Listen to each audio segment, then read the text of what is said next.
Sobat Dunia Donghua, kita berjumpa kembali. Tanpa berlama-lama mari kita lanjutkan ceritanya. Selamat mendengarkan dan selamat berimajinasi. Sejujurnya, dia tidak memikirkan hal-hal ini pada awalnya. Namun, baru saja ia menyadari bahwa hukum-hukum di dalam tubuhnya tampaknya telah membaik kembali. Dan sumber perbaikan ini, setelah direnungkan, ia hanya bisa mengaitkannya dengan lubang hitam terpencil tempat ia mengalami bencana tragis tersebut. Kalau dipikir-pikir lagi, lubang hitam yang sunyi itu adalah eksistensi yang mengabaikan hukum-hukum dan sama sekali berbeda dengan kaidah-kaidah alam semesta dan langit.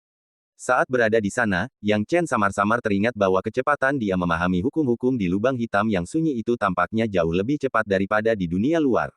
Akan tetapi, sebelum ia dapat mencerna pemahaman hukum ini, ia tidak dapat lagi menahan erosi lubang hitam yang sunyi itu.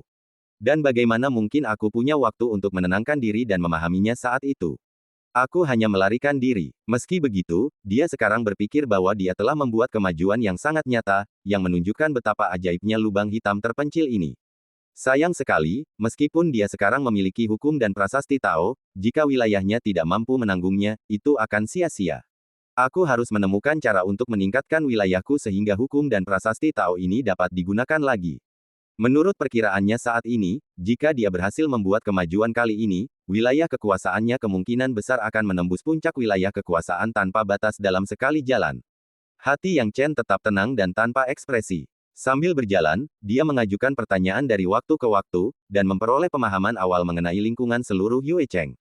Meskipun tidak spesifik, tidak sulit untuk menilai bahwa situasi keluarga Liu saat ini tidak terlalu baik. Dengan cara ini, kelompok itu akhirnya memasuki Yue Cheng. Begitu memasuki Yue Cheng, Yang Chen membuka matanya dan melihat ke bawah. Meskipun jiwanya telah menghilang, ia masih memiliki teknik pupil mata ilahi Lingqi. Setelah ia mampu menggerakkan tubuhnya kembali, mata ilahi Lingqi terbuka, dan ia hampir bisa memahami banyak hal tentang tingkat kultivasi orang lain. Tidak ada orang kuat di tahap Mahayana di seluruh Yue Cheng, tetapi masih ada beberapa yang berada di tahap Nirvana. Dia tidak berani melihat lebih lama lagi, karena takut ketahuan oleh para dalang Nirvana tersebut. Meskipun dia memiliki menara Dewa Iblis dan dapat menggunakan dua saudara beruang hitam Gunung Hitam untuk mengalahkan makhluk tingkat Nirvana biasa, tetapi dalam situasi saat ini, lebih baik tidak menimbulkan masalah sebelum memahami situasi dengan jelas. Begitu saja, rombongan itu mendarat di depan sebuah rumah besar. Begitu kami mendarat, para pelayan datang untuk menyambut kami. Sampai jumpa, Nona, temui pelayan Xing. Para pelayan itu maju dengan senyum penuh hormat di wajah mereka, yang menunjukkan betapa mulianya status Liu Feiyan dalam keluarga Liu. Liu Feiyan melangkah maju dengan tangan di belakang punggung, tatapannya tertuju pada seorang pria paruh baya di tahap dewa sejati. Ia berkata dengan ekspresi dingin dan tenang, "Ye San, pria ini adalah pengurus keluargaku untuk para pendatang baru di luar sana. Kau akan memimpinnya mulai sekarang, mulai dari bawah. Tidak masalah." Ketika kultivator dewa sejati paruh baya itu melihat tatapan Liu Feiyan pada Yang Chen, dia secara alami tahu siapa targetnya. "Kau akan mengikutinya mulai sekarang." Liu Feiyan membuka sedikit bibir merahnya, lalu pergi dengan santai. Jelas bahwa dia hanya memperlakukan Yang Chen sebagai penyelamat biasa dan tidak menganggapnya terlalu serius. Setelah Liu Feiyan pergi, hanya Yang Chen yang tersisa. Lelaki bernama Ye San itu meliriknya, lalu melangkah maju, tangannya di belakang punggung, dan berkata sambil terkekeh, "Siapa namamu, Tuan?" "Saya Yang Chen." Yang Chen berkata dengan tenang. "Tentu saja bisa. Kau baru di tahap demigod, tapi nona muda kami sudah terpikat padamu. Lumayan. Biasanya, untuk bisa masuk ke keluarga Liu sebagai diaken, seseorang harus memiliki tingkat kultivasi setidaknya tahap awal dewa sejati. Tapi kau hebat. Kau bisa melakukannya di tahap demigod," kata Ye San sambil tersenyum tenang. Melihat Ye San yang santai dan sopan, Yang Chen tersenyum tipis, "Kakak Ye San, kau bercanda. Dengan kekuatanku yang terbatas, mungkin aku hanya menghargaimu karena kebaikan hati nona muda." Ye San menyentuh dagunya dan berkata, "Kamu cukup rendah hati. Aku suka itu. Ikuti aku mulai sekarang. Untuk saat ini, aku akan menerimamu dan menyiapkan tempat tinggal untukmu. Aku juga akan memberitahumu apa saja pekerjaan diaken kami. Saya ingin mendengar detailnya." Yang Chen tentu saja mendengarkan dengan penuh perhatian. Tidak peduli seberapa kuat dia sebelumnya, dia masih harus beradaptasi dengan lingkungan sekarang dan bersikap rendah hati untuk memulihkan kekuatannya terlebih dahulu. "Untuk masa depan, kita akan membuat rencana nanti." Ye San tersenyum santai, "Di keluarga Liu, ada banyak diaken yang datang dari luar. Namun, jika Anda ingin menerima gaji yang berbeda, itu tergantung pada tingkat diaken Anda. Misalnya, Anda baru saja masuk, dan nona muda telah menginstruksikan Anda untuk mulai dari bawah, jadi wajar saja Anda adalah diaken tingkat rendah. Bagaimana dengan saudara Ye San? Tanya Yang Chen bingung. Ye San terkekeh dan berkata dengan bangga, tentu saja aku seorang diaken tingkat menengah. Begitu. Lalu seperti apa diaken perantara itu? Yang Chen tampak bingung. Orang-orang seperti saya yang berada di tahap akhir dewa sejati umumnya bisa mendapatkan posisi di tahap akhir dewa sejati, tetapi untuk menjadi diaken senior, seseorang harus berada di tahap pencerahan. Tidak banyak diaken senior, dan diaken senior bukanlah yang tertinggi. Yang tertinggi adalah kepala pelayan. Misalnya, kepala pelayan Sing, yang kultivasinya telah mencapai tahap akhir pencerahan, dapat mengikuti wanita muda itu untuk melindunginya kapan saja.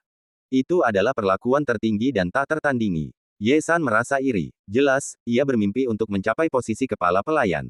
Yang Chen perlahan mengerti, lalu, gaji seperti apa yang bisa diterima oleh diaken tingkat rendah sepertiku? Tergantung kontribusimu. Misalnya, kamu baru bergabung dan belum banyak berkontribusi, jadi kamu tidak bisa mendapatkan banyak.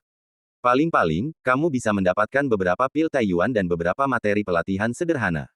Kalau kamu ingin gaji yang lebih baik, cara termudah adalah dengan memberikan kontribusi yang cukup untuk keluarga, kata Ye San. Yang Chen bertanya dengan ragu, berkontribusi. Bagaimana caramu berkontribusi? Ada banyak cara, seperti mendapatkan kehormatan untuk keluarga atau menyelesaikan misi untuk keluarga. Namun, dengan tingkat kultivasimu, kedua hal itu agak mustahil. Jika kau benar-benar ingin meningkatkan gajimu, cara termudah adalah pergi ke hutan kuno Frost di luar Yuecheng. Hutan kuno ini padat dengan monster. Jika kau bisa membunuh beberapa monster dan menyerahkan material mereka, gajimu akan meningkat secara alami. Ye San menjelaskan semuanya, jika kamu berkontribusi cukup, kamu bahkan akan dipromosikan menjadi diaken tingkat menengah tanpa syarat apapun. Yang Chen segera berkata, lupakan tentang menjadi diaken perantara, itu saja sudah cukup untuk mencari nafkah. Ye San tertawa terbahak-bahak dan berkata, kamu tidak terlalu ambisius, jadi itu bagus. Jika kamu terlalu ambisius, kamu akan cepat gagal. Nah, ini tempat tinggalmu. Jika ada yang lain, datanglah padaku. Melihat Ye San adalah orang baik, Yang Chen tentu saja mengangguk untuk mengungkapkan rasa terima kasihnya. Namun, sebelum Ye San pergi, Yang Chen tiba-tiba bertanya, Saudara Ye San, apakah Anda tahu apakah ada tempat di keluarga ini yang menyediakan batu dewa untuk dikonsumsi? Batu suci, apa itu? Ye San tampak bingung. Yang Chen sedikit tergerak, lalu segera menarik kembali kata-katanya dan berkata, maksudku, aku ingin melihat apakah aku bisa membeli beberapa bahan untuk memenuhi kebutuhan mendesak. Gelombang keterkejutan melonjak di hatinya. Mungkinkah transaksi mata uang di dunia ini tidak diedarkan dalam bentuk batu dewa? Jika memang begitu, dia hampir saja membocorkannya. Untungnya, Ye San tidak menganggapnya terlalu serius dan berkata, kamu mau pakai Taiyuan dan untuk beli barang. Hahaha, dengan Taiyuan dan yang kamu dapat dari gajimu sekarang, kamu nggak bisa beli banyak barang. Kalau Taiyuan dan yang nggak cukup, kamu nggak bisa beli apa-apa. Jangan terlalu banyak mikir, jalani saja selangkah demi selangkah. Setelah selesai berbicara, Ye San pergi meninggalkan Yang Chen sendirian, tenggelam dalam pikirannya. Pil Taiyuan, tampaknya ini adalah mata uang perdagangan dunia ini. Ia memejamkan mata, merasa benar-benar terkejut. Menggunakan eliksir sebagai mata uang perdagangan cukup menarik. Aku benar-benar perlu mencobanya nanti. Setelah berkata demikian, dia memandang sekeliling kediamannya. Hunian ini tidak sederhana, tapi juga tidak mewah. Ia merasa nyaman tinggal di sini untuk sementara waktu. Namun, ia tidak beristirahat terlalu lama. Setelah beristirahat sehari saja, ia langsung bertanya kepada Ye San dan menerima gaji minimum yang bisa diterimanya. Gajinya cukup sederhana, 4 pil Taiyuan dan beberapa materi kultivasi sederhana persis seperti yang dikatakan Ye San. Bahan-bahan kultivasi ini tidak banyak membantunya. Paling-paling, mereka hanya dapat membantunya menyempurnakannya dan memungkinkan kultivasinya sedikit pulih. Yang paling diminati Yang Chen adalah pil Taiyuan. Dia sekarang kembali ke rumah dan mengamati kualitas pil Taiyuan. Menarik, menggunakan eliksir sebagai mata uang belum tentu akan menyebabkan kekacauan di dunia. Saya rasa formulanya dikendalikan oleh segelintir orang, dan hanya segelintir orang yang bisa memurnikan pil Taiyuan. Kalau tidak, pil Taiyuan tidak akan digunakan sebagai mata uang. Kalau tidak, jika semua orang dengan jahat memurnikannya, bukankah itu akan menjadi bencana? Yang Chen berpikir dalam hati, mereka yang menguasai formula Taiyuan dan juga percaya diri. Mereka tidak takut orang lain akan menguraikan ramuan formula Taiyuan dan memang sekarang nampaknya tidak mudah untuk membuka bahan-bahan pil Taiyuan. Namun hanya karena orang lain tidak bisa melakukannya, bukan berarti Yang Chen juga tidak bisa melakukannya. Dia hanya bertindak karena penasaran, dia benar-benar tidak punya ide lain. Setelah menghancurkan pil Taiyuan dengan jari-jarinya dan mengendusnya dengan lembut, Yang Chen mengangkat sudut mulutnya, dan analisisnya tentang kualitasnya hampir akurat. Terbuat dari sekitar 10 jenis bahan, 3 di antaranya tidak saya kenal. Seharusnya itu produk khusus dari dunia ini, tetapi bahan lain bisa digunakan sebagai gantinya. Namun, tampilannya mungkin sedikit berbeda, tetapi selama disesuaikan secara khusus, masih mudah untuk mengubahnya menjadi tampilan yang sama dengan pil Taiyuan ini. Yang Chen tersenyum. Kalau orang lain tahu Yang Chen begitu santai menjelaskan rumus pil Taiyuan, entah seperti apa ekspresi mereka nanti. Namun, ambisi Yang Chen bukan di situ. Saat ini, jika ia ingin segera memulihkan kultivasinya, cara termudah adalah pergi ke hutan kuno Frost. Ayo kita lihat hutan es kuno ini. Yang Chen menuruti perintahnya dan segera berangkat. Setelah pergi ke Yesan untuk bertanya, Yang Chen menentukan lokasi hutan kuno Frost. Hutan kuno Frost terletak tak jauh dari Yue Cheng dan mudah ditemukan. Namun, hutan ini merupakan campuran berbagai faksi, dengan berbagai macam kekuatan yang ada. Kecelakaan sering terjadi, bahkan dewa sejati pun gugur di sini. Terlebih lagi, begitu seseorang meninggal, hampir mustahil untuk melacak pelakunya. Karena itu, hanya sedikit yang berani memasuki hutan ini tanpa kekuatan yang memadai atau tujuan yang jelas. Yesan juga memberikan pengingat yang baik, tetapi Yang Chen tentu saja tidak menganggapnya terlalu serius. Unta yang kurus lebih besar dari kuda. Sekalipun kultivasi Yang Chen lemah, ia tidak akan jatuh sampai ditindas. Ngomong-ngomong, ada juga monster di dunia ini, yang cukup menarik. Ketika Yang Chen muncul lagi, dia sudah tiba di depan hutan kuno Frost. Seluruh hutan itu sangat besar, bahkan jauh lebih besar dari seluruh Yue Cheng. Sekilas tidak terlihat ujungnya, bahkan kehadiran monster pun tidak terdeteksi. Namun, Yang Chen memiliki murid spiritual, jadi dia melihat sekeliling dan dengan mudah menemukan beberapa monster. Tingkat kultivasi monster-monster ini bervariasi, tetapi masih ada beberapa yang dapat membangkitkan minat Yang Chen. Aku tak menyangka akan bertemu begitu banyak binatang buas yang kuat. Rusa iblis setengah dewa ini sangat cocok untuk menyempurnakan pil peremajaan. Yang Chen membidik seekor binatang iblis dan merangkak mendekat. Setelah beberapa saat, sesosok manusia besar bertanduk rusa duduk bersila di air terjun, tampaknya sedang berlatih. Pada masa kultivasi inilah manusia bertanduk itu tiba-tiba berbalik dan menyadari sesuatu. Siapa itu? Namun saat ia menyadarinya, cahaya pedang tiba-tiba datang dari kejauhan. Setelah cahaya pedang jatuh, sesosok muncul. Orang ini tak lain adalah Yang Chen, yang datang menggunakan murid ilahi wawasan spiritual. Meskipun kultivasi Yang Chen saat ini hanya setengah dewa, dia memiliki banyak artefak tingkat atas dan beberapa artefak tingkat raja. Sekalipun artefak raja tidak dapat digunakan, masih mudah untuk menggunakan artefak tingkat atas. Menggunakan artefak kelas atas untuk membunuh monster setengah dewa dalam hitungan detik semudah meminum air. Ada binatang iblis tingkat dewa sejati lain di sana, itu dia. Yang Chen membuka kembali pupil spiritualnya, mengamati. Meskipun hutannya besar, mustahil untuk bersembunyi atau melarikan diri dengan teknik pupilnya. Meskipun monster-monster ini kuat, mereka harus menyerah dengan patuh pada metodenya. Namun, Yang Chen tahu betul kapan harus berhenti, jadi dia hanya membunuh beberapa monster tingkat setengah dewa dan 2 monster tingkat dewa sejati sebelum kembali ke rumah. Tidak perlu menyerahkan semua monster ini. Sebagian besar bisa disimpan untuk dimurnikan menjadi pil, dan sebagian bisa diserahkan sebagai gaji. Setelah memulihkan tenaga, tidak akan terlambat untuk menyapu hutan ini. Begitu saja, Yang Chen diam-diam pergi ke hutan dan kemudian diam-diam kembali. Dia sekali lagi kembali ke cara lamanya, memasukkan bahan-bahan monster ke dalam tungku, dan kemudian mulai memurnikannya dengan hati-hati. Pertama, sempurnakan ramuan untuk memulihkan semangatmu. Aroma ramuan akan menyebar kemana-mana. Bagi Yang Chen, memurnikan tungku pil adalah hal termudah untuk dilakukan. Setelah memurnikannya, ia segera menelan pil tersebut, dan khasiatnya menyebar ke seluruh tubuhnya. Seketika, kultivasi Yang Chen meningkat secara langsung, hampir secara eksplosif. Sepanjang jalan, ia dengan cepat maju dari tahap setengah dewa ke tahap dewa sejati, dan kemudian dari tahap dewa sejati, ia meledak ke tingkat tahap pencerahan. Baru setelah kembali ke tahap pencerahan, ekspresi Yang Chen menjadi rileks. Arti Dao yang familiar dapat digunakan lagi. Hidup dan mati, waktu dan ruang, dan 5 elemen. Ketika ide-ide Dao ini secara bertahap dapat digunakan, itu juga berarti bahwa ia telah memperoleh kemampuan tertentu untuk melindungi dirinya sendiri. Sekarang setelah saya pulih ke tahap pencerahan, hanya masalah waktu sebelum saya pulih ke keadaan tanpa alam. Tepat ketika tingkat kultivasinya pulih ke tahap pencerahan, tiba-tiba terdengar ketukan di pintu. Yang Chen bergerak sedikit, jiwanya merasakan fluktuasi, dan berkata sambil tersenyum, "Masuk." Pintu terbuka, dan orang yang masuk tidak lain adalah Yesan. Ketika Yesan masuk, ia hendak mengatakan sesuatu ketika tiba-tiba ia mengendus sesuatu dengan hidung sensitifnya dan mengerutkan kening. Ada apa? Aroma ramuannya begitu kuat di mana-mana.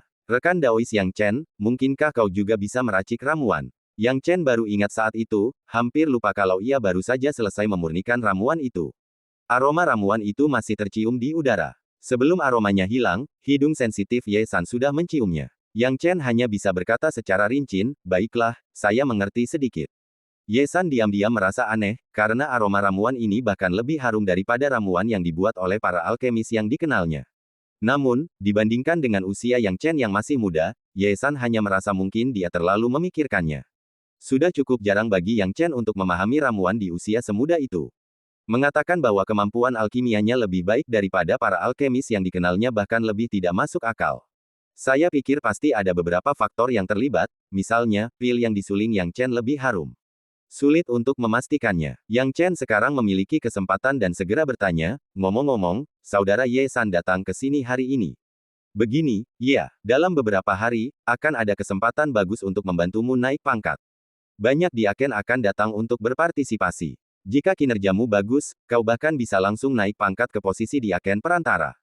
Tentu saja, kukatakan padamu, itu hanya tugasku. Bahkan, aku tidak terlalu menyarankanmu untuk datang. Ye San menggelengkan kepalanya. Apa maksudmu? Tanya Yang Chen ragu. Di antara para diaken tingkat rendah ini, ada banyak dewa sejati.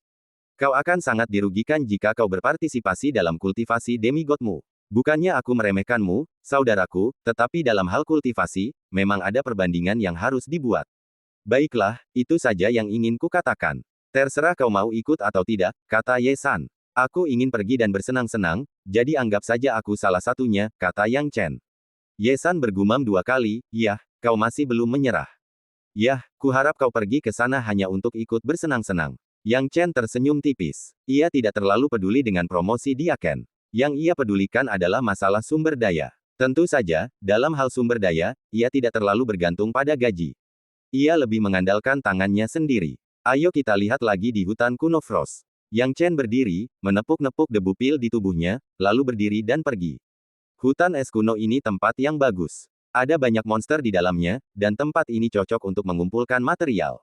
Hanya dengan mengandalkan hutan beku kuno ini, jika dia beruntung, itu mungkin benar-benar dapat membantunya memulihkan kultivasinya ke kondisi puncaknya sekaligus. Sekarang dia datang lagi ke hutan kuno Frost, dengan tingkat kultivasinya di tahap pencerahan, dia hampir dalam kondisi menyapu bersih semua itu. Pada awalnya ia hanya berkeliaran di area terluar saja, namun kini para monster di area terluar itu tak lagi dapat memuaskannya dan telah sepenuhnya menjadi incarannya. Raja Singa Api ini, dia sudah di tahap pencerahan, tapi dia masih terlalu lemah. Raja Kelelawar bersayap 9, lumayan juga, lumayan bisa sedikit membangkitkan minatku. Laba-laba api naga, laba-laba dengan darah naga, dapat digunakan sebagai bahan pembuat pil obat. Sepanjang jalan, Yang Chen hampir tak terkalahkan. Dari tahap limpan hingga tahap setengah dewa, dan hingga tahap Wudao, Yang Chen tidak akan melepaskan satupun monster langka dan berharga yang ditemuinya. Akhirnya, ia menarik perhatian makhluk yang hampir disebut raja di hutan beku kuno ini.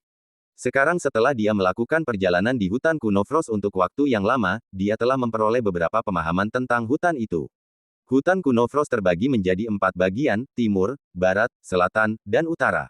Setiap arah dijaga oleh seorang raja, yang disebut Lord. Keempat penguasa tersebut semuanya telah mencapai tahap kultivasi nirvana dan merupakan penguasa di hutan kuno Frost. Yang Chen telah lama menimbulkan kekacauan di wilayah timur, yang tentu saja menarik perhatian penguasa kadal kristal es di wilayah timur. Sekarang, dengan turunnya salju lebat, semua pohon tinggi di hutan telah membeku menjadi es. Seekor kadal raksasa menamparkan dengan satu cakarnya, sasarannya adalah Yang Chen yang sedang terbang di udara. Namun, tubuh Yang Chen lincah seperti lalat, ia menghindar dengan cepat, hampir tak terlihat, dan muncul di arah lain. Manusia, kadal es raksasa itu menunduk, menatap Yang Chen dengan jijik, manusia, beraninya kau membuat kekacauan pada monster di wilayahku. Kau benar-benar lelah hidup, serahkan hidupmu. Yang Chen tertawa terbahak-bahak, kadal besar, kamu benar-benar tidak tahu bagaimana hidup atau mati. Aku tidak tahu bagaimana caranya hidup atau mati. Hahaha, manusia, kau benar-benar membuatku tertawa terbahak-bahak, seru Raja Kadal Kristal Es. Sejumlah besar es langsung membekukan Yang Chen menjadi bola. Kau bilang aku mencari mati. Kau pikir kau siapa? Raja Kadal Kristal Es menamparkan Yang Chen, berniat menghancurkannya habis-habisan, yang telah membeku menjadi bola. Namun pada saat ini, tiba-tiba muncul sebuah telapak tangan raksasa dan langsung menangkis tamparan Ice Crystal Lizard Lord. Menurutmu siapa bosku? Dan siapa kau? Terima tamparan ini dariku, beruang besar. Pada suatu waktu yang tidak diketahui, dua beruang hitam tiba-tiba muncul di hutan, hampir menghalangi matahari dan langit. Kedua beruang hitam ini tidak lain adalah saudara beruang hitam Gunung Hitam di Menara Dewa Iblis Yang Chen. Beruang hitam Gunung Hitam. Bagaimana mungkin beruang hitam Gunung Hitam muncul di hutan es kuno? Penguasa kadal kristal es merasa ngeri. Yang Chen tiba-tiba memecah kebekuan dan berkata di langit, beruang besar, beruang kedua, pukul kadal ini sampai mati, tapi tinggalkan dia dengan napas. Taruh dia di Menara Dewa Iblis. Aku masih membutuhkannya untuk membuat obat. Tidak masalah. Beruang besar dan beruang kedua menggosok-gosokkan tangan mereka dan bersiap untuk bertindak. Penguasa kadal kristal es sangat ketakutan oleh kekuatan kedua beruang itu hingga kulit kepalanya mati rasa dan dia hendak melarikan diri. Tapi bagaimana mungkin beruang besar dan beruang kedua memberinya kesempatan? Mereka mencegatnya dari depan dan belakang. Minggir. Saat penguasa kadal kristal es berbicara, dia sudah menggunakan teknik pembekuan rahasia. Namun, rahasia-rahasia beku ini sama sekali tidak berpengaruh pada kedua bersaudara beruang hitam Gunung Hitam. Dengan guncangan tubuh mereka, rahasia-rahasia beku kecil ini hancur total oleh kedua bersaudara itu. Berani mengejar bosku, akan kuhajar kau sampai mati. Xiong Lao Er mengusirnya. Lihat tinjuku yang besar. Beruang nomor 2 langsung meninju kepala Ice Crystal Lizard Lord. Penguasa kadal kristal es ingin menangis. Tidak, siapa yang telah dia sakiti? Dia cuma mau ngebully seseorang di tahap pencerahan, kan? Dia kan di tahap nirvana, tapi, apa yang terjadi? Sebenarnya ada dua beruang hitam gunung hitam di tahap pencerahan ini, dua pria super besar bertugas sebagai penjaga, melindunginya dengan sangat baik. Bukan saja Anda tidak dapat menyentuhnya, tetapi begitu Anda menyentuhnya, berjalan pun menjadi masalah. Penguasa kadal kristal es sebenarnya berniat untuk melawan, tetapi ketika ia benar-benar mulai melawan, ia menyadari betapa bodohnya mencoba melawan dua beruang hitam gunung hitam. Dia memiliki 8.000 prasasti Dao, tetapi mereka tidak sebanding dengan dua beruang raksasa itu. Dia dipukuli sampai babak belur. Meskipun kedua beruang ini tidak memiliki prasasti Dao, mereka adalah binatang purba dengan kekuatan luar biasa serta kulit dan daging tebal. Yang terpenting, kedua beruang itu tampaknya memiliki kemampuan untuk menjelajah angkasa. Jika ia berpikir untuk melarikan diri dari tempat ini, ia akan ditindas oleh kedua beruang hitam gunung itu. Kemudian, kedua beruang bodoh itu bekerja sama dengan baik. Yang satu menekan kepala yang lain, lalu meninju dan menendangnya. Setelah beberapa saat, mereka akan berganti sasaran, yang satu lagi memegangi kepalanya lalu memukuli dan menendangnya. Setelah memukulinya tetapi tidak membunuhnya, penguasa kadal kristal es menjadi sangat marah hingga ia ingin menangis. Sebagai penguasa kadal kristal es yang perkasa, ia telah menjelajahi negeri ini selama bertahun-tahun. Kapan ia pernah mengalami ketidakadilan seperti ini? Kapan ia pernah ditindas seperti ini? Namun kedua kakak beradik ini ketagihan memukul, dan mereka memukul tanpa alasan apapun. Sampai Yang Chen tak tahan lagi melihatnya, melihat penampilan Ice Crystal Lizard Lord yang sekarat, dia melambaikan tangannya, baiklah, hampir selesai, ayo pergi. Setelah dia selesai berbicara, kedua saudara beruang hitam gunung hitam itu berhenti, menyeringai, dan mengangkat penguasa kadal kristal es. Tuan muda, dia pingsan, kata kedua bersaudara beruang hitam gunung hitam itu dengan bangga. Yang Chen tersenyum tak berdaya, lalu menempatkan Raja Kadal Kristal Es ke dalam Menara Dewa Iblis. Ia langsung berkata, kalian berdua ribut sekali di sini, mudah terlihat. Cepat kembali ke Menara Dewa Iblis. Sudah waktunya aku meninggalkan hutan es kuno ini. Dua bersaudara beruang hitam gunung hitam itu bertubuh besar sekali. Mereka bertarung sengit dengan penguasa kadal kristal es. Suasananya begitu kacau sehingga akan aneh jika mereka tidak ketahuan. Oleh karena itu, Yang Chen ingin segera pergi. Lagi pula, dengan pencapaiannya saat ini, tidak akan menjadi masalah baginya untuk kembali dan memurnikan pil serta mengembalikan alamnya ke tahap nirvana. Akan tetapi, saat ia baru saja hendak memulai dan belum lama mengemudi, ia tiba-tiba berhenti dan melihat sebuah pemandangan di hutan beku kuno yang cukup menarik perhatiannya. Dia mengamatinya lebih dekat, menutup setengah matanya, dan merasakannya menarik. Di tengah hutan lebat, sambil melihat sekeliling, ada dua kelompok orang yang sedang bersitegang.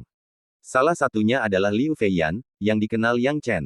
Putri tertua keluarga Liu yang menyelamatkannya. Liu Feiyan kini mengerutkan kening saat dia berdiri bersama Xingbo, menatap lurus ke depan, menghadapi sekelompok orang lain. Menurut penilaian Yang Chen, kelompok orang lain ini seharusnya adalah keluarga besar lainnya di Yuecheng, keluarga He. Setelah tiba di Yuecheng, ia memiliki pemahaman yang baik tentang situasi di sana. Dua keluarga besar di Yuecheng adalah keluarga He dan keluarga Liu. Akan tetapi, keluarga Liu terlambat bangkit ke puncak kejayaannya sehingga selalu ditekan oleh keluarga He, sehingga sulit baginya untuk bangkit sepenuhnya. Dalam beberapa hari terakhir, tampaknya beberapa keadaan khusus telah terjadi, yang menyebabkan keluarga Liu dan He sering berselisih dan berkelahi satu sama lain. Seperti sekarang ini, kedua belah pihak sedang dalam keadaan konfrontasi, dengan pedang terhunus dan tampaknya perkelahian akan terjadi kapan saja. Liu Feiyan, kenapa kau harus memaksakan diri? Keluarga Liumu tidak sekuat keluarga He kita. Apa salahnya kau menikah denganku? Kau tidak hanya akan bisa menikmati hidup yang baik, tapi keluarga Liumu juga akan menjadi sekutu keluarga He kita. Kenapa tidak? Di tengah kerumunan keluarga He, seorang pemuda tampan tertawa terbahak-bahak. Liu Feiyan berkata tanpa ekspresi, He Wenkui, lebih baik kau batalkan rencanamu. Kesampingkan saja karaktermu, kau ingin menikahiku dengan bakat yang kau bangun dari ramuan ajaib. Tidak mungkin. Kenapa kau tidak buang air kecil dan lihat sendiri seperti apa dirimu? Bakatku, aku tidak pantas untukmu. Liu Feiyan, jangan malu-malu. Sejujurnya, jatah Yue Cheng yang ditunjuk Sekte Yunhua kali ini pasti akan diraih oleh keluarga Heku. Kau tahu kenapa? Karena pendeta Tianhe dari Sekte Yunhua sudah menerimaku sebagai muridnya. Hahaha, beraninya kau bilang bakatku tidak sebaik bakatmu, kenapa pendeta Tianhe tidak menerimamu sebagai muridnya? Cibir He Wenkui. Apa? Mendengar ini, wajah Liu Feiyan tiba-tiba memucat. Pendeta Tianhe menerima Anda sebagai muridnya. Mustahil. Dengan bakat Anda, mustahil bagi pendeta Tianhe untuk menerima Anda sebagai muridnya. Sepertinya rumor bahwa leluhur keluarga He Anda menyelamatkan guru Tianhe ratusan tahun yang lalu itu benar. Hehe, jangan khawatir soal benar atau salah, Yang Mulia Tianhe sekarang sudah menjadi guruku tanpa keraguan. Apa kau pikir keluarga Liumu bisa melawan keluarga He kita? Kau hanya angan-angan, Liu Feiyan. Karena kau keras kepala, serahkan saja nyawamu hari ini. He Wenkui berkata dengan marah ketika mendengar bahwa Liu Feiyan telah mengetahui kepalsuan dirinya. Wajah tuanya memerah. Bagaimana mungkin Liu Feiyan menyerah? Ia berkata dengan suara berat, He Wenkui, kau terlalu sombong. Kau pikir kau bisa mengalahkanku hanya dengan beberapa orang ini? Xingbo, pergi dan tahan anjing Tao yang ganas itu di samping He Wenkui. Aku akan menghadapi He Wenkui. Liu Feiyan percaya diri dan jelas bahwa mengalahkan He Wenkui tidak akan sulit. Namun, ekspresi Xingbo agak aneh. Setelah tatapan aneh melintas di wajahnya, ia berkata ringan, baik, Nona. Liu Feiyan tidak menanggapinya dengan serius dan berteriak, He Wenkui, kaulah yang menghalangi jalanku, dan sekarang kaulah yang ingin menyerangku. Baiklah, aku akan melawanmu hari ini. Maju. Begitu dia selesai berbicara, semua pelayan keluarga Liu segera mengambil tindakan. Liu Feiyan juga mengepalkan tinjunya, He Wenkui, sepertinya kau lupa bagaimana aku mengalahkanmu. Kalau begitu, aku akan membiarkanmu merasakan ilmu pedangku lagi. He Wenkui tersipu mendengar ini. Ini adalah hal terakhir yang ingin ia akui. Tapi memang begitulah adanya. Dia benar-benar tidak bisa mengalahkan Liu Feiyan, dan itulah sebabnya Liu Feiyan selalu memanggilnya sia-sia dan dia tidak pernah berpikir untuk menikahinya. Bagaimana mungkin dia tidak marah ketika diperlakukan seperti ini? Dia hendak berbicara dengan kasar, tetapi tak lama kemudian sudut mulutnya terangkat dan dia mulai tersenyum. Liu Feiyan hendak menyerang, tetapi karena dikenal cerdas, ia merasa ada yang tidak beres bahkan sebelum ia bergerak. Mengapa He Wenkui tersenyum begitu percaya diri? Dan mengapa Xingbo tidak menunjukkan niat menyerang? Apa yang terjadi? Liu Feiyan mengamati dengan saksama dan terkejut ketika menyadari ada sesuatu yang salah. Tepat saat dia hendak berbalik, sebuah tangan kekar tiba-tiba menahannya. Orang yang mengambil tindakan tidak lain adalah kepala pelayannya Xingbo, yang sangat dia percayai. Paman Xing, apa yang kau lakukan? Tanya Liu Feiyan sambil menggertakkan giginya. Xingbo, yang kini berada di tahap pencerahan, menindih Liu Feiyan erat-erat. Ia menjilat bibirnya, raut kegilaan terpancar di wajahnya, Nona, jangan salahkan aku. Kenapa kau tidak menyetujui permintaan Tuan He? Kenapa kau memaksaku untuk bertindak? Liu Feiyan berkata dengan marah, Han Xing, aku sudah memperlakukanmu dengan baik. Sejak aku mengundangmu ke keluarga Liu, aku selalu memperlakukanmu sebagai tamu terhormat. Kemudian, aku bahkan mengangkatmu menjadi pengurus rumah tangga keluarga Liu, untuk melindungiku secara pribadi. Apa kau masih berpikir aku tidak cukup baik padamu? Dan hari ini, kau benar-benar mengkhianatiku. Liu Feiyan, jangan coba-coba mempermainkanku. Dengan kultivasi dan kekuatanku, aku tidak akan dirugikan dimanapun. Kau, Liu Feiyan, hanya seorang pembantu rumah tangga dan kau ingin menyingkirkanku. Apa kau benar-benar berpikir bahwa orang kuat di tahap pencerahan akan mengikuti gadis kecil di tahap dewa sejati sepertimu, dan bersujud kepadaku dengan hormat? Bermimpilah. Hubungan Xingbo kini telah hancur, jadi ia tak lagi peduli untuk menyelamatkan mukanya. Ia berkata dengan kejam, sejujurnya, Liu Feiyan, apa yang kau berikan kepadaku bukanlah apa-apa. Yang sebenarnya kuinginkan adalah masuk ke Sekte Yunhua, tapi sayang sekali kau tak bisa memberikannya. Namun, Tuan He Wenkui berbeda. Beliau berjanji untuk mengizinkanku masuk ke Sekte Yunhua. Baiklah, baiklah, Han Xing, aku, Liu Feiyan, benar-benar salah menilaimu. Liu Feiyan menggertakkan giginya. Pada saat ini, He Wenkui berdiri perlahan dengan tangan di belakang punggungnya, mencibir, Liu Feiyan, apa kau benar-benar berpikir kau bisa mengendalikan situasi? Kukatakan padamu, di mataku, kau hanyalah seorang siswi biasa. Apa kau akan melawanku? Liu Feiyan mencibir, hanya orang bodoh seperti Han Xing yang akan mempercayaimu. Keserakahan manusia memang tak ada habisnya. Han Xing, pernahkah kau memikirkan hal ini? Dengan bakatmu, apa yang akan terjadi bahkan jika kau masuk ke Sekte Yunhua? Apa kau benar-benar berpikir Sekte Yunhua akan memperlakukanmu dengan baik? Di Sekte Yunhua, ada begitu banyak orang berbakat yang telah mencapai tahap pencerahan di usia muda. Dengan kemampuanmu, apa kau benar-benar berpikir kau bisa menjadi terkenal dengan masuk ke Sekte Yunhua? Lagi pula, apa kau benar-benar berpikir dengan karakter He Wenkui, jika dia berjanji padamu, dia akan benar-benar membiarkanmu masuk ke Sekte Yunhua? Jangan terlalu naif. Ketika Han Xing mendengar ini, dia tiba-tiba menyipitkan matanya, dan tatapan aneh dan tajam melintas di matanya. He Wenkui melihat hati Han Xing bimbang dan segera berkata, Han Xing, karena kita sudah membuat perjanjian ini, kenapa aku harus mengingkari janjiku? Lagi pula, begitu kau masuk ke Sekte Yunhua, sumber daya yang akan kau dapatkan tak tertandingi oleh yang di luar. Kenapa kau harus khawatir tentang statusmu di Sekte Yunhua? Fluktuasi awal Han Xing segera tenang setelah mendengar kata-kata He Wenkui. Memang, dia dan He Wenkui telah bersumpah untuk membuat kesepakatan yang sangat kuat. Liu Feiyan, kau sudah hampir mati dan masih ingin menebar perpecahan antara aku dan keluarga He. Tuan muda He, Liu Feiyan, kau mau mati atau hidup?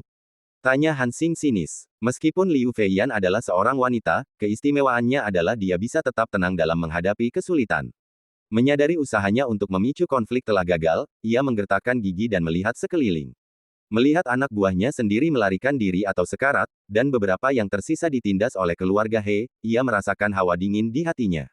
Dia berkata dengan marah, He Wenkui, kalau kau punya nyali, bunuh saja aku. Tapi aku rasa kau tidak punya nyali. Hahaha, Liu Feiyan, kau tak perlu memprovokasiku untuk membunuhmu. Aku tahu membunuhmu sekarang adalah keinginanmu. Tapi bagaimana mungkin aku tega membunuhmu? Hahaha, dengan keadaanmu saat ini, aku harus menjaga kehidupanmu yang adil dan nyaman dan menikmatinya dengan baik. He Wenkui tampak serakah. Liu Feiyan tiba-tiba terkejut dan merasakan hawa dingin di hatinya. Memang, sebagai seorang wanita, dia sekarang berada dalam situasi di mana dia berada di bawah belas kasihan orang lain dan tidak punya jalan keluar lain. Liu Feiyan telah menjadi wanita bijak sepanjang hidupnya, apakah dia benar-benar akan gagal di sini hari ini? Dia hanya membenci dirinya sendiri karena mempercayai orang yang salah dan memperlakukan serigala sebagai saudara. He Wenkui melambaikan lengan bajunya dan berkata sambil tertawa lebar, rekan Taois Han Xing, tangkap Liu Feiyan dan bawa dia ke kamarku. Mengenai masalahmu, aku akan menikmati Han Xing selama beberapa hari, dan setelah itu tidak akan terlambat untuk membicarakannya denganmu. Aku mengerti. Meskipun Han Xing sedikit tidak senang, dia tetap terlihat tenang. Namun, saat mereka hendak pergi, tiba-tiba, beberapa getaran samar terdengar di rerumputan.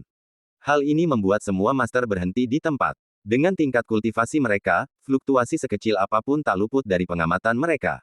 Namun, pemilik fluktuasi halus ini tampaknya tidak bermaksud bersembunyi. Setelah fluktuasi mereda, seorang pemuda berjalan keluar dari kegelapan. Orang ini tidak lain adalah Yang Chen.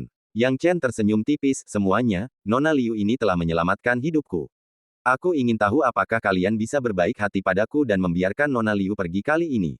Aku, Yang, ingin mengucapkan terima kasih kepada kalian semua. Siapa orang ini? He Wenkui dan Taois anjing jahat memandang aura samar yang terpancar dari Yang Chen, dan keduanya merasa itu agak rumit. Namun, Han Xing lebih percaya pada persepsi awalnya tentang Yang Chen. Ia menyipitkan mata, menatap Yang Chen dalam-dalam, dan berkata dengan nada meremehkan, orang ini. Menarik. Pria yang diselamatkan Liu Feiyan dengan baik hati, sekarang begitu gigih datang ke sini untuk membalas budi. Namun, dia sangat lemah, hanya memiliki basis kultivasi demigod. Jangan terlalu menganggapnya serius. Itu dia. Mata Liu Feiyan juga melebar. Dia tidak percaya bahwa di saat genting ini, orang yang ingin menyelamatkannya sebenarnya adalah Yang Chen. Namun, apa yang bisa dicapai Yang Chen dengan hadir? Dia sama sekali tidak bisa berperan dalam masalah ini.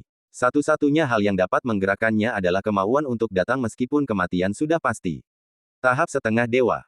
Dia benar-benar setia pada tuannya. Kalau begitu, biar aku saja yang mengurusnya. Sambil berbicara, He Wenkui mencibir dan berdiri. Liu Feiyan begitu marah hingga dia tidak punya tempat untuk melampiaskan amarahnya, dan dia tidak bisa mengalahkan wanita ini. Tapi sekarang hanya Yang Chen, jadi sangat mudah baginya untuk membunuhnya. Begitu dia selesai berbicara, He Wenkui sudah membuat gerakan secepat kilat. Cepat pergi, teriak Liu Feiyan. Yang Chen diam-diam menghela napas, meski Liu Feiyan tampak dingin di permukaan, dia sebenarnya baik hati. Ide pihak lain memang tidak salah, tapi sayang sekali seorang He Wenkui mau melakukan apapun padanya. Dia bahkan tidak punya kualifikasi.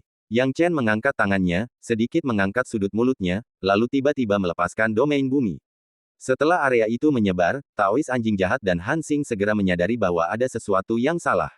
Oh tidak, Tuan Muda, segera kembali. Taois anjing jahat itu membuka matanya. Namun, sesaat kemudian, terdengar suara seperti guntur, dan kemudian, He Wenkui yang semula utuh, ditekan ke telapak tangan Yang Chen. Postur ini seolah-olah Han Xing sedang memegang Liu Feiyan. Tidak, bahkan lebih mudah daripada Han Xing menahan Liu Feiyan. Melihat ini, Taois anjing jahat itu gemetar ketakutan, Tuan, tenanglah, jangan sakiti tuanku. Apa kau tidak menginginkan Liu Feiyan? Bagaimana kalau kita bertukar orang? Han Xing menjadi cemas ketika mendengar ini.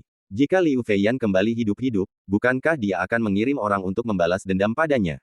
Namun dia segera menatap mata anjing jahat Tao dan mengetahui sebagian besarnya. Seseorang semuda Yang Chen, bahkan jika dia menyembunyikan kultivasinya, hanya berada pada tahap dewa sejati, bagaimana dia bisa melawan mereka berdua? Jika mereka benar-benar bertukar serangan, mereka berdua akan menyerang secepat kilat dan merenggut nyawa Yang Chen. Bukankah itu mudah? Hanya orang bodoh seperti Yang Chen yang benar-benar mengira mereka akan membuat kesepakatan dengan kebaikannya. Sekarang, keduanya saling menatap, menunggu jawaban Yang Chen. Di mata mereka, Yang Chen tidak punya pilihan selain menyetujui jalan ini. Akan tetapi, penampilan Yang Chen menunjukkan sikap acuh tak acuh yang tak berujung. Dia menatap Han Xing dan Taois anjing jahat dengan tenang dan santai, lalu berkata tanpa ekspresi, tidak perlu, tidak perlu. Kurasa kalian berdua tidak akan benar-benar membuat kesepakatan ini denganku. Aku khawatir kalian hanya mencoba berkomplot melawanku sementara kalian sedang mencoba membuat kesepakatan. Mendengar kata-kata ini, Han Xing dan Taois anjing jahat terkejut. Mereka tidak menyangka Yang Chen begitu pintar. Liu Feiyan juga terkejut. Ia tidak menyangka Yang Chen, yang masih sangat muda, bisa begitu berpengalaman dalam berurusan dengan orang lain. Lalu apa maumu? Kalau kau benar-benar ingin menyelamatkan Nona Liu, ini satu-satunya kesepakatan. Kalau kau tidak percaya pada kami, kau bisa memikirkan cara untuk mendapatkan yang terbaik dari kedua dunia. Guru Tao anjing jahat berbicara dengan suara rendah. Ia terlihat jelas dan sedikit marah. Ia mendengus dingin. Yang Chen berkata dengan tenang sambil meletakkan tangannya di belakang punggung, tidak perlu berdagang, karena kamu belum layak. Dan bagiku, ini tidak perlu. Pendeta Tao anjing jahat dan Han Xing hendak mengatakan bahwa Yang Chen sedang membual, tetapi pada saat berikutnya, domain dari tubuh Yang Chen tiba-tiba meluas dan menyebar di sekitar mereka. Melihat hal itu, pupil mata mereka berdua mengecil, raut wajah mereka terkejut, dan sedikit panik. Karena mereka berusaha keras untuk bergerak, tetapi mendapati diri mereka terjebak dalam rawa dan tidak mampu mengendalikan tubuh mereka sama sekali. Apa yang sedang terjadi? Tidak, itu tidak mungkin. Taois anjing jahat dan Han Xing menunjukkan ekspresi ketakutan yang berbeda. Sebagai perbandingan, Han Xing tampaknya lebih cepat menyadari bahwa itu adalah Yang Chen. Ia menatapnya tajam, seluruh tubuhnya gemetar saat berkata, siapa kau sebenarnya? Namun, Yang Chen tidak berniat menunjukkan belas kasihan padanya, dan berkata dengan tenang seperti biasa, Nona Liu, apakah Anda menginginkan saya hidup atau mati? Jika seseorang berbuat baik padamu, kamu harus membalasnya dengan 1000 kali lipat rasa terima kasih. Ini adalah gaya Yang Chen dalam melakukan sesuatu. Hari ini adalah hari baginya untuk membalas budi Liu Feiyan. Hidup atau mati sepenuhnya ditentukan olehnya. Pupil mata Liu Feiyan mengecil, sama sekali tak percaya dengan apa yang dilihatnya. Ia menatap kosong ke arah lawan bicaranya. Setelah beberapa lama, ia menggertakkan gigi dan berkata, bunuh mereka semua. Hal ini membuat Han Xing ketakutan hingga seluruh tubuhnya gemetar dan berteriak gugup, Nona, tolong jangan lakukan ini. Demi persahabatan kita di masa lalu, tolong ampuni nyawaku. Aku masih ingin tetap setia padamu. Han Xing kini dipenuhi penyesalan. Bagaimana mungkin ia menyangka Yang Chen, yang tiba-tiba muncul entah dari mana, akan begitu kuat. Bagaimana mungkin Liu Feiyan berpikir untuk memberi Han Xing kesempatan lagi sekarang? Dia tidak berkata apa-apa dan tidak menunjukkan belas kasihan. Melihat ini, Yang Chen secara alami berhenti memperhatikan omong kosong Taois anjing jahat dan Hansing, dan langsung menggunakan domain bumi untuk menekan mereka. Bang, bang, bang, 3 kabut darah meledak, dan ketiga orang itu tewas di sini. Anjing Tao yang arogan, Hansing, dan Tuan Muda He Wenkui, yang beberapa saat lalu begitu arogan, semuanya musnah. Tak seorang pun selamat. Banyak anggota keluarga He menyipitkan mata, tak percaya dengan apa yang mereka lihat. Namun, setelah tersadar, mereka semua melarikan diri dengan panik, tanpa terkecuali. Tidak, sesuatu yang buruk telah terjadi. Sekelompok anggota keluarga He pergi. Yang Chen memandang Liu Feiyan dan mendapati bahwa Liu Feiyan tidak berniat memberantas masalah itu sepenuhnya, jadi dia menggelengkan kepalanya sedikit dan menyerah. Liu Feiyan baik hati dan tidak berniat membasmi seluruh klan. Namun, karena ia tidak berniat membasmi seluruh klan, ia tidak perlu membunuh mereka semua. Nona Liu, apakah Anda baik-baik saja? Tanya Yang Chen sambil meletakkan tangannya di belakang punggungnya. Liu Feiyan masih sedikit membuka mulutnya sambil menatap Yang Chen dengan linglung. Baru ketika Yang Chen membuka mulut untuk berbicara, ia gemetar dan bereaksi. Tuan Muda Yang Chen, bagaimana kau bisa memiliki kekuatan seperti itu? Liu Feiyan awalnya tertegun, lalu tertawa getir, sepertinya kau selama ini menyembunyikan kekuatanmu. Sekarang sepertinya kau seharusnya menjadi seorang master di tahap pencerahan. Karena sendirian di luar, saya harus menyembunyikan sebagian kekuatan saya. Lagi pula, saya terluka parah saat itu. Saya harap Nona Liu bisa mengerti, kata Yang Chen dengan tenang. Saya sungguh berterima kasih kepada Tuan Muda Yang Chen, jadi bagaimana mungkin saya menyalahkan Anda? Saya sungguh tidak percaya bahwa Anda, Tuan Muda Yang Chen, begitu kuat di usia semuda ini. Sungguh mengejutkan. Setelah mengatakan ini, Liu Feiyan sedikit menundukkan kepalanya. Sebelumnya dia tidak menganggap serius Yang Chen, mengira dia hanya seorang kultivator biasa di tahap pencerahan. Namun kini, dibanding pihak lain, segala yang disebut harga diriku itu seakan tertutupi. Tuan Muda Yang Chen, ayo kita kembali dulu. Liu Feiyan membuka bibir merahnya sedikit. Yang Chen berhenti bicara omong kosong dan mengantar Liu Feiyan kembali ke keluarga Liu.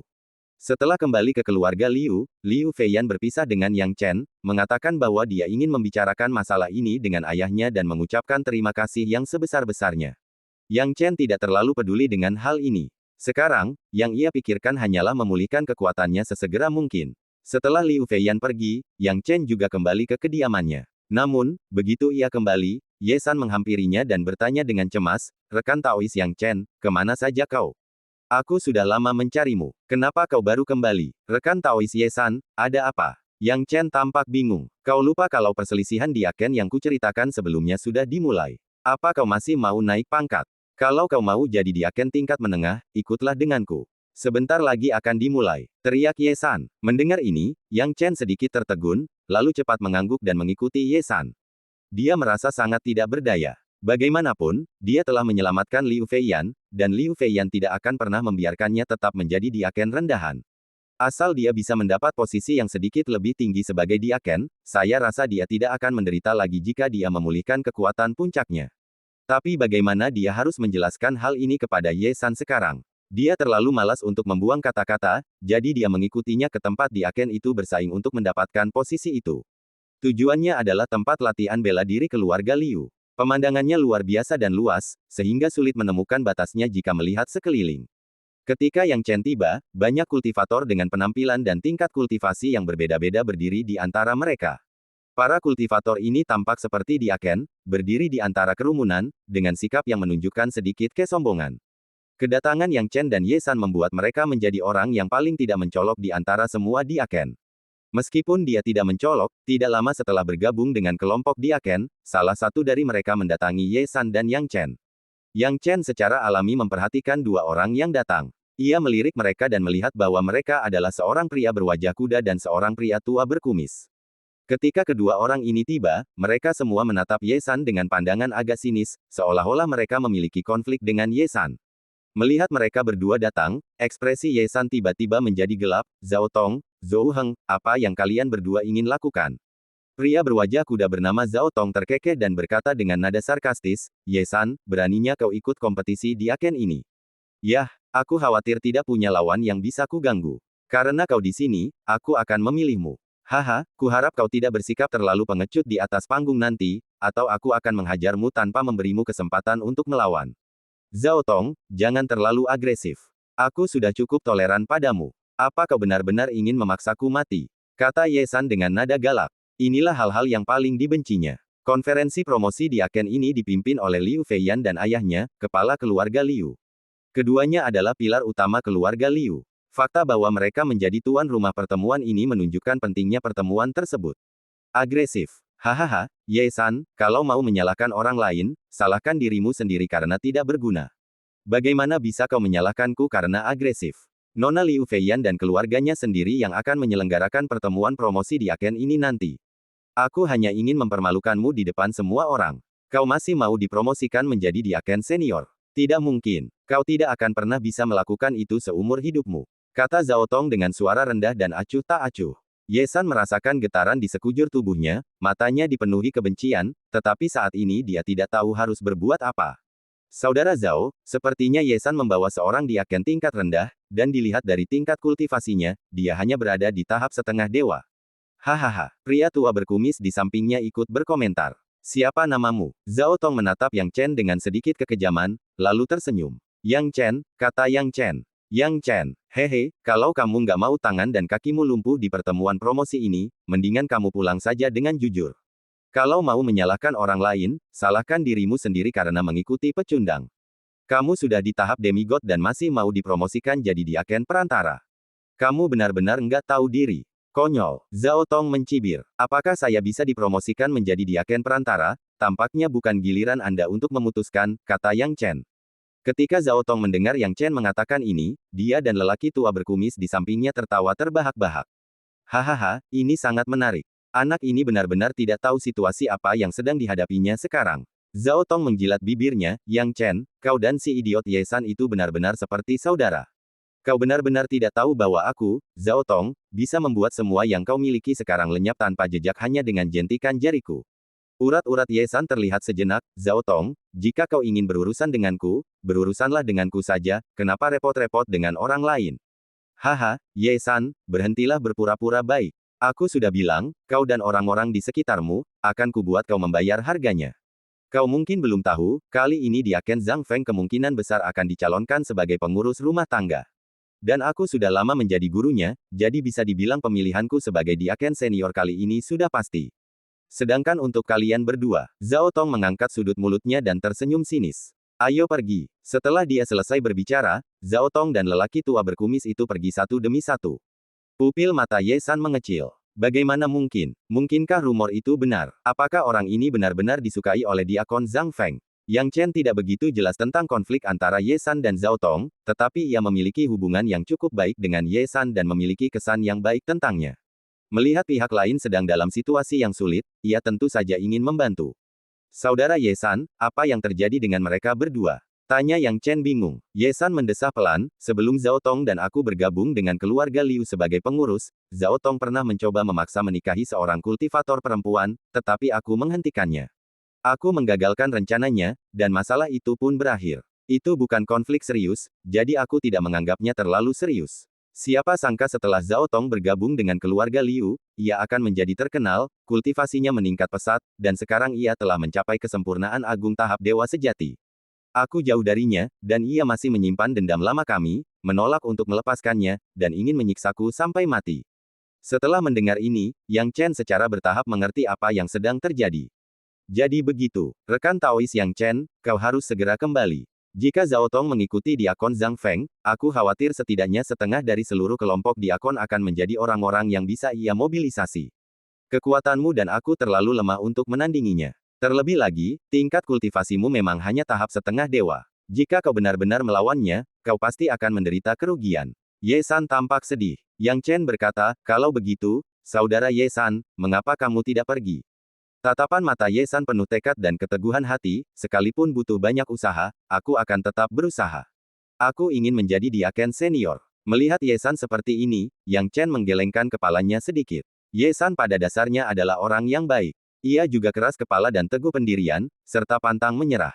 Mendengar ini, Yang Chen berkata, kalau begitu, aku tidak akan pergi. Rekan Taois Yang Chen, kenapa kau tidak bisa melihat situasi saat ini dengan jelas? Teriak Ye San cemas. Yang Chen berkata dengan acuh tak acuh, haha, saudara Ye San, saya tidak akan mengatakan apa-apa lagi. Mengenai promosi, saya masih percaya diri. Kamu masih sangat muda dan akan punya banyak kesempatan di masa depan. Kenapa kamu harus mempermalukan diri sendiri di depan tuan dan nona muda? Bukankah itu sama saja dengan menghalangi jalanmu sendiri? Ye San mendesah berat. Namun, Yang Chen tetap tenang dan kalem. Bagi yang lain, mungkin perlu pamer di depan Liu Feiyan dan ayahnya, tetapi baginya, hal itu tidak perlu. Ketika mereka sedang berbicara, tiba-tiba seluruh kelompok di Aken menjadi jauh lebih bersemangat. Yang Chen juga langsung menyadarinya. Pelangi terbang melintasi langit, dan dua orang langsung mendarat. Mereka tak lain adalah Liu Feiyan yang dikenal Yang Chen, dan seorang pria parubaya yang datang bersamanya. Pria parubaya itu memancarkan aura samar, jelas memiliki kekuatan luar biasa dari alam nirvana. Jelas sekali dia adalah ayah Liu Feiyan, Liu Jinghong, kepala keluarga Liu. Liu Jinghong mendekat dengan tangan di belakang punggungnya dan berkata perlahan, konferensi promosi di Aken ini sangat penting bagi saya. Peraturannya akan tetap mengikuti peraturan lama, tetapi saya pribadi akan mengamati setiap proses dan langkahnya. Seperti kata pepatah lama, hanya mereka yang kuat yang dapat menembus dan dipromosikan menjadi di Aken tingkat yang lebih tinggi. Namun, sebelum itu, ada hal lain yang ingin saya sampaikan.